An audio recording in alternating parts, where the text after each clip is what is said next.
राधे राधे सभी को। Welcome back to my channel the teacher life. आज हम लोग अर्थशास्त्र विषय के दूसरे टॉपिक का अध्ययन करेंगे। तो चलिए देखते हैं।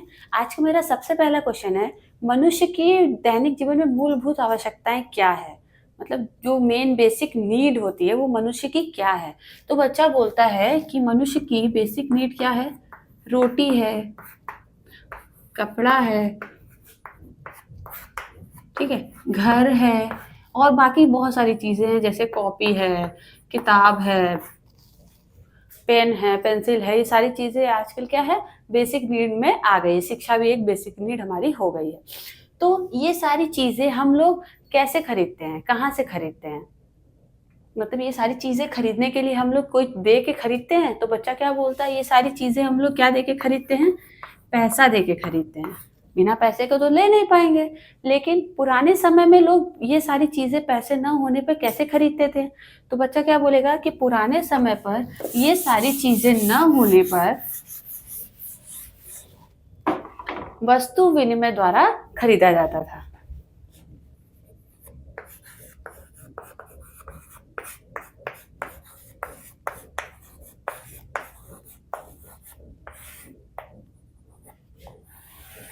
ठीक है, वस्तु विनिमय नाम से पता चल रहा है कि वस्तु की बात होगी, मतलब कि इसमें पैसे की बात नहीं होगी। यहाँ पे मैंने बताया था कि पहले के लोग, अभी तो हम लोग पैसे दे के जाते, इजीली हम लोग कुछ भी खरीद सकते हैं। अगर हमको ये घड़ी चाहिए, हम जाएंगे, पैसे देंगे, वो घड़ी मुझे दे देगा। चौक चाहिए, चौक का पैसे देंगे, तुरंत चौक मिल जाएगा। कोई भी चीज हम लोग को चाहिए, उसके बदले हम लोग को क्या देना होता है, पैसा। ठीक है, उसके बदले हम लोग को क्या देना होता है, पैसे देने होते हैं। बिना पैसे के आज हम लोग कोई भी चीज, कोई भी वस्तु नहीं खरीद सकते हैं। चाहे भले उसका फ्यूचर में पेमेंट करें, चाहे वो पहले से प्रीपेड हो, कुछ भी करके हमको पैसे देने होते ही हैं। बिना पैसे के हम लोग को सामान कोई नहीं देगा, कोई भी दुकानदार सामान नहीं देगा। लेकिन यहाँ बात हो रही है वस्तु विनिमय की। ठीक है, वस्तु विनिमय। तो सबसे पहला क्वेश्चन आप लोग के दिमाग में ये आएगा कि वस्तु विनिमय होता क्या है, उसका अर्थ क्या होता है। तो चलिए देखते हैं वस्तु विनिमय का अर्थ।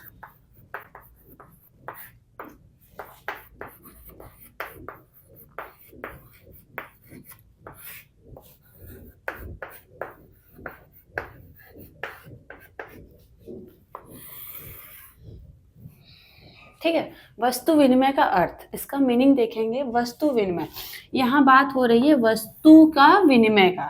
विनिमय मतलब क्या होता है,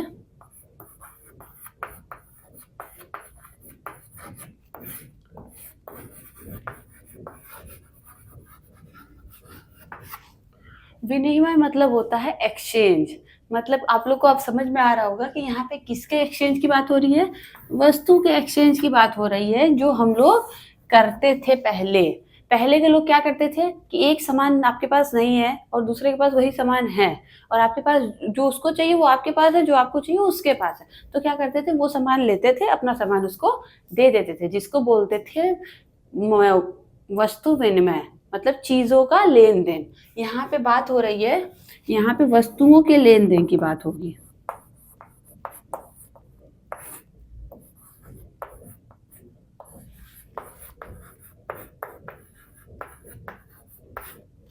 ठीक है, वस्तुओं के लेन देन की बात होगी कि यहाँ पे अब के लोग क्या करते हैं, पैसे देते हैं तब हमें मोबाइल मिलता है। लेकिन मान लीजिए मेरे पास कोई सैमसंग का मोबाइल है और दूसरे के पास गूगल का है, ठीक है, और हमें वो गूगल का मोबाइल चाहिए, उसको सैमसंग का चाहिए। तो क्या करेंगे, लोग सैमसंग का दे देंगे, गूगल का ले लेंगे। लेकिन अब लोग क्या करते हैं, अपना फायदा देखते हैं, नुकसान देखते हैं, उसका प्राइस देखते हैं, उसकी क्वालिटी देखते हैं, उसका कितना ड्यूरेशन है वो देखते हैं। सारी चीजें देख करके जब उनको प्रॉफिटेबल लगता है तब वो देते हैं। इसलिए आज के टाइम में क्या हो गया है, वस्तु विनिमय का चलन एकदम खत्म हो गया है, ना के बराबर होता है वस्तु विनिमय। कहीं गांव वगैरह में होता है तो वो भी अनाज को लेके होता है, लेकिन चीजों को लेके अब नहीं होता है। लेकिन पहले के लोग क्या करते थे कि मान लीजिए,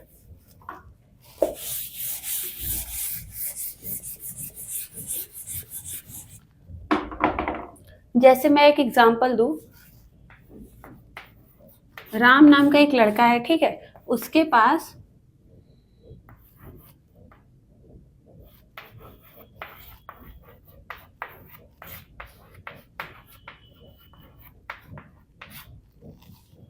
उसके पास 4 किलो गेहूं है। राम राम नाम का एक लड़का है, गांव में रह रहा है, उसके पास 4 किलो गेहूं है। अब उसको चाहिए, भरत है, भरत के पास 4 किलो दाल है।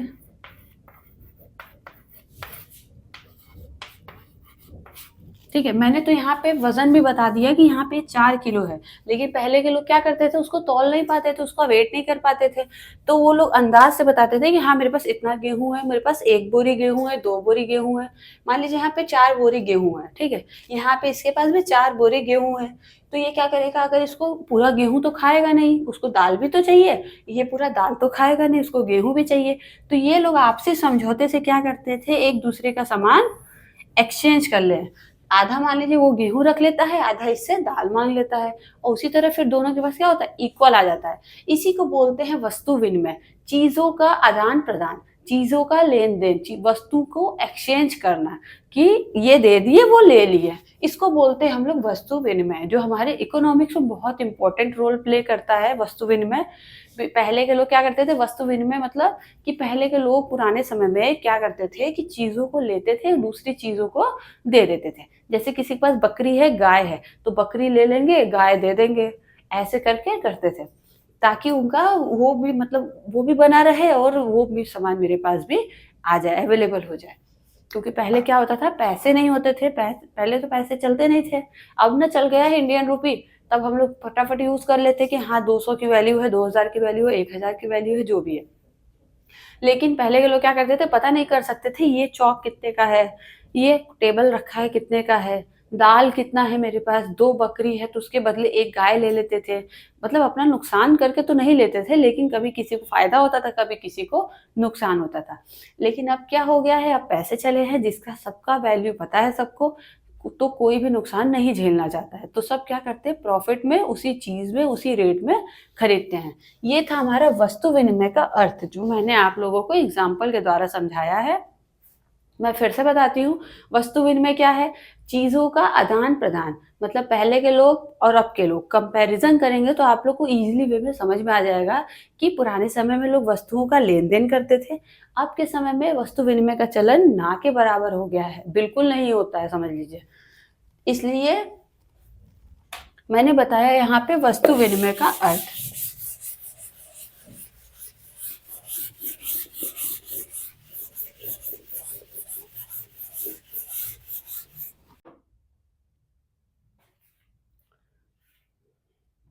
अब मैं बताऊंगी वस्तु विनिमय की दशाएं।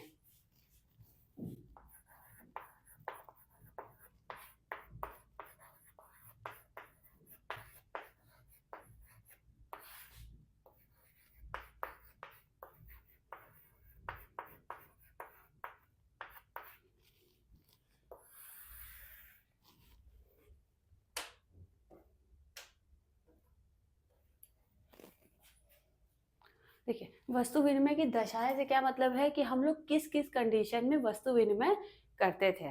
कैसे, मतलब जरूरी तो है नहीं कि हमको उसका सामान चाहिए तो हम उससे जाके छीन लेंगे, ऐसा तो नहीं करेंगे। अगर उसकी आपसी सहमति होगी, कंडीशन रखे जाते थे कि हाँ आप हमको ये देंगे, ये भी देंगे, तब हम आपको अपनी चीज देंगे। तो अलग अलग कंडीशन पड़ेंगे कि हाँ हम लोग किस किस कंडीशन में वस्तु विनिमय कर सकते हैं।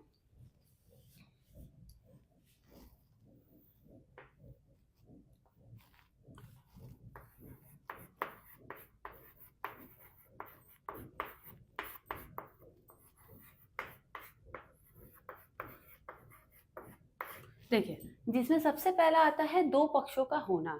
वस्तु विनिमय करने के लिए कितने लोग चाहिए हमें, 2 लोग चाहिए। बिना 2 लोगों के, एक आदमी ये है, एक आदमी ये है, बिना इन दोनों के क्या वस्तु विनिमय पॉसिबल है, इन दोनों में आदान प्रदान होगा, बिल्कुल नहीं होगा। अगर एक अकेला व्यक्ति है, वो किससे एक्सचेंज करेगा। उसके लिए क्या होना चाहिए, 2 पक्षों का होना चाहिए, मतलब कि 2 लोग होने चाहिए, तभी हमारा वस्तु विनिमय सक्सेसफुल हो सकता है। किसी भी चीज को अगर खरीदना है आपको, सामने वाला बेचने को नहीं तैयार है, तो आप कैसे ले सकते हो। इसीलिए इसमें 2 पक्षों का होना भी जरूरी है, 2 लोगों का होना जरूरी है, जिससे बोलते हैं 2 पक्षों का होना।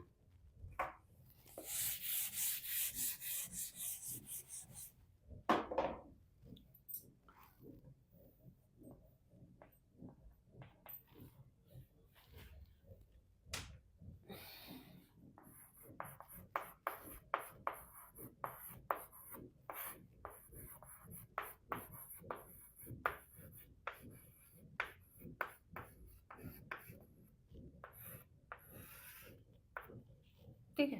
पहला था हमारा 2 पक्षों का होना, 2 लोगों का होना ज़रूरी है। दूसरा आता है हमारा सीमित आवश्यकताएँ।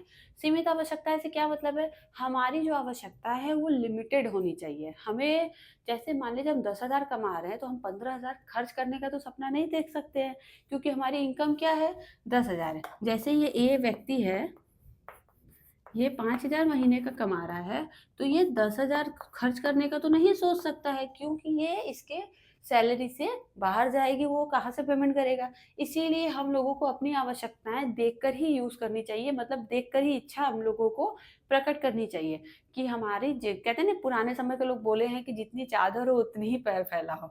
मतलब आपके पास जितने रिसोर्स है उतना ही यूज़ करने का सोचो। ये नहीं कि आप दूसरे से उधार माँग-माँग के अपना जीवन चला रहे हैं। इसीलिए अपनी आवश्यकताएँ को कम कर दो, जो एक्स्ट्रा आवश्यकता है उसको कम कर दो, जो ज़रूरत की है उसको तो पूरा करना ही है। इसीलिए हमारी सीमित आवश्यकता होनी चाहिए। ये नहीं कि हम उससे बैल भी ले लिए, उससे बकरी भी ले लिए, उसका दाल भी ले लिए, गेहूँ भी ले लिए, तो ऐसा नहीं करेंगे कि हम सबका सब लूट के बैठे हैं, मेरी आवश्यकता तो और बढ़ते जा रही है, बढ़ते जा रही है। क्योंकि इंसान की आवश्यकता कभी भी खत्म नहीं होती। आप जानते होंगे कि आप लोगों की इच्छा कभी भी खत्म नहीं होगी। आप लोग एक स्टेज पे चले जाओगे अगर बढ़कर, तो आपको दूसरे पे जाने का ज़रूर मन करेगा। दूसरे पे भी जाके संतुष्ट नहीं होगे, तीसरे पे जाने का मन करेगा। तो ऐसा इंसान कभी भी संतुष्ट नहीं हो सकता है। इसीलिए हमें अपनी आवश्यकताएँ को क्या करना चाहिए? सीमित रखना चाहिए, लिमिटेड रखनी चाहिए। जिससे हम अपने साथ-साथ दूसरों को भी नुकसान ना पहुँचाएँ। क्योंकि हम अपनी आवश्यकताएँ को बढ़ा कर के दूसरे की आवश्यकताएँ क्या करते हैं फिर? दबा देते हैं। अपनी इच्छा है तो हम जाएँगे, उसकी इच्छा है तो हम नहीं जाएँगे। ये हमारे ऊपर है। इसलिए हमें अपनी आवश्यकताएँ को क्या करना चाहिए? लिमिटेड रखना चाहिए, सीमित रखना चाहिए। उसे असीमित नहीं करना चाहिए कि हम सोचे जा रहे हैं, ये भी सोच रहे हैं, वो भी सोच रहे हैं।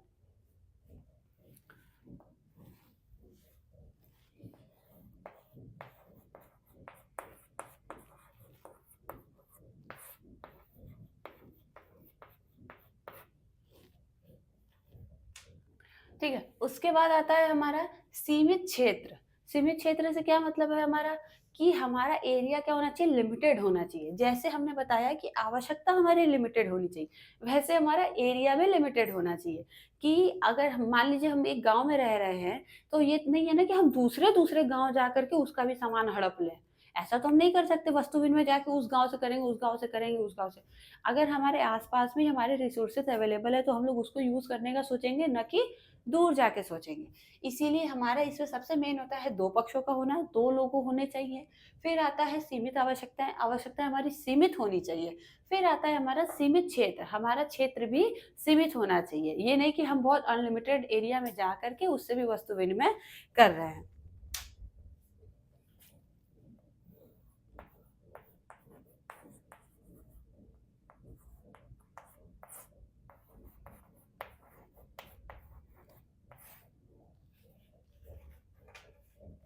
उसके बाद आता है हमारा पिछड़ा समाज। देखिए, था 2 पक्षों का होना कि हाँ, 2 लोग होने चाहिए, सीमित आवश्यकताएँ हैं, सीमित क्षेत्र है और पिछड़ा समाज। जो हमारे पिछले पिछड़े लोगों की सोच है, तभी वो लोग वस्तु विनिमय करेंगे। यहाँ मैंने बताया विनिमय, वस्तु विनिमय की दशाएँ किस-किस कंडीशन में आप कर सकते हो। अगर उस व्यक्ति की पिछड़ी सोच है, मतलब कि वह व्यक्ति पैसे देकर खरीदने में ज़्यादा भरोसा नहीं रखता है और एक चीज़ें के दूसरे चीज़ों से एक्सचेंज करने में ज़्यादा भरोसा रखता है। तो ये क्या होता है, हमारे पिछड़े समाज, मतलब पिछड़ा सोच रहे हैं, बहुत ज़्यादा पहले का सोच लेके अभी चल रहे हैं कि हाँ, पहले कैसे होता था तो अभी भी हम ऐसे ही करेंगे। जैसे हमारे तारक मेहता में भिड़े करते हैं कि हमारे ज़माने में ऐसा होता था, हमारे ज़माने में ऐसा होता था। तो ऐसा तो नहीं हो सकता है। इसीलिए हमें पिछड़ा समाज अगर होगा, मतलब उस व्यक्ति की सोच क्या होगी, पुराने समय की होगी, तब जाके वस्तु विनिमय उसका सक्सेसफुल होगा। ये थी 4 दशाएँ। केवल 4 दशा में आप वस्तु विनिमय कर सकते हो, जिसमें से सबसे पहला आता है 2 पक्षों का होना। जिसमें मैंने बताया 2 व्यक्तियों का होना बहुत ज़रूरी है, कि बिना 2 व्यक्तियों के वस्तु विनिमय संभव नहीं है। फिर दूसरा आता है सीमित आवश्यकताएँ, हमारी आवश्यकताएँ सीमित होनी चाहिए, असीमित नहीं होनी चाहिए। हमें एक्स्ट्रा लेकर नहीं सोचना चाहिए कि हमें वो भी चाहिए, वो भी चाहिए, वो भी चाहिए।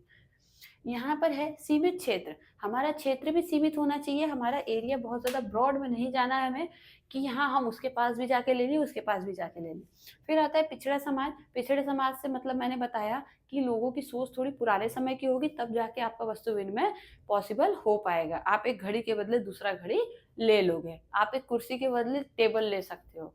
ऐसे तो एक्सचेंज ऑफर चलता है ना, अब के समय में तो मॉल वगैरह में चलता है, लेकिन पहले के लोग क्या करते थे, गेहूँ का, चावल का, अनाज का ज़्यादा वस्तु विनिमय करते थे और पशु का करते थे। ठीक है? ये थी 4 दशाएँ जो मैंने आप लोगों को बताई। आज हमने वस्तु विनिमय के अर्थ का, वस्तु विनिमय की दशाओं का विस्तृत अध्ययन किया।